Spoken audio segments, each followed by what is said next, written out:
All right, everybody. First off, I want to thank Ms. Friedman and the Governor's Youth Commission for organizing this great event. I hope you all had fun and learned valuable skills along the way. Yeah.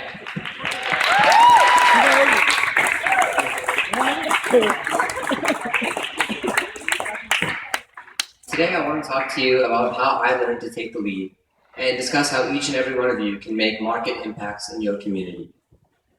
In my sophomore year, I took AP Human Geography and was introduced to problems of population, urban resource management, and sustainable development.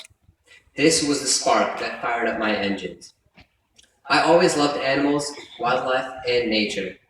But when I came to high school, I was appalled by the incessant use of paper, ever-present light bulbs, and utter absence of basic recycling. This realization was the fuel, and studying real success stories in human geo was the spark. My engine roared to life that summer when I planned out how we could make a difference. The next July, I found 20 interested kids and faculty sponsor. This is key. Our sponsor, Mr. Horton, shared my philosophy of hands-off leadership in a truly student-led organization. With that, Students for Sustainable Schools, or SSS, was born. Vision without action is a daydream. Action without vision is a nightmare.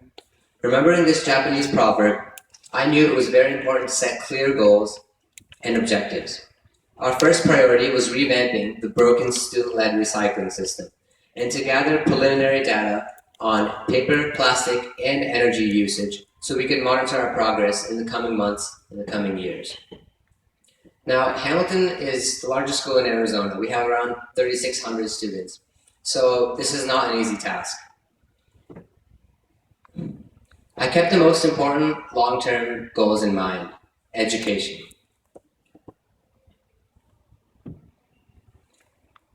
More recycling here and efficient light bulbs there only make so much of a difference because they are temporary. Education, however, that lasts forever. As a club, we quickly agreed that awareness and education was the most sacred of duties we had to fulfill because we want sustainability to be more than just a novel concept. We want sustainability to be a lifestyle. With 60 interested kids at the first meeting, I was overjoyed to see others were eager to contribute. I set up the club in a unique format.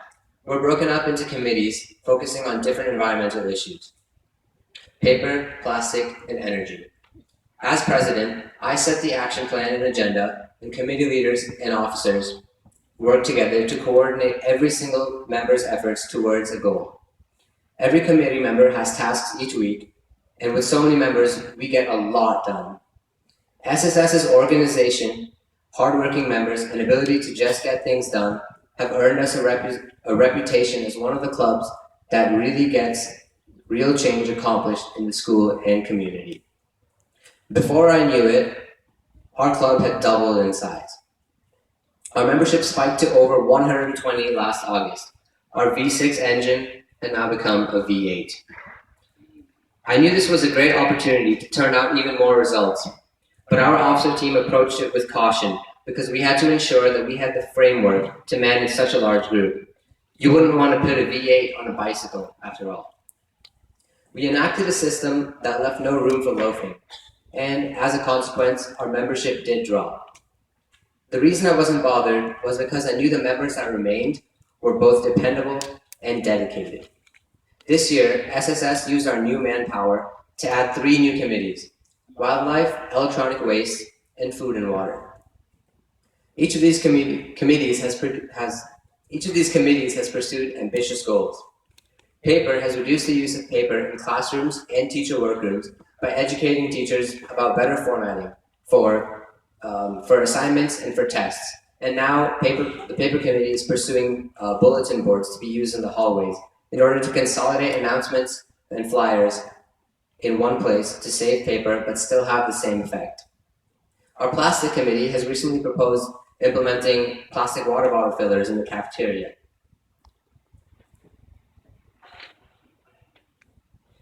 These bottle fillers will reduce the amount of plastic bottles that are bought and discarded every single day in the cafeteria. The principal has already approved the proposal, but the district is putting some resistance, so we still have to fight against that. Electronic waste, or e-waste, holds recycling drives and events at science fairs, school events, and local neighborhoods. The Food and Water Committee will soon be working with a company called TerraCycle to recycle the most common types of unrecyclable trash, like drink pouches, chips bags, even whiteboards.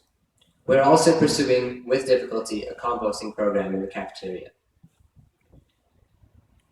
Wildlife, our newest committee, is working to raise money for orangutan conservation centers with red apes and the International Animal Rescue. So you can see here, this is Pinky. She's an orangutan at IAR Ketapang in Indonesia. And as a club, we decided that she was an orangutan we wanted to adopt. It's a symbolic adoption. We decided to put in a certain amount of money every month that goes towards her enclosure, towards her care, and making sure she lives a good life. And finally, Energy, our biggest committee. They're trying very hard to get bike racks and to find local bike shops to sponsor those new bike racks.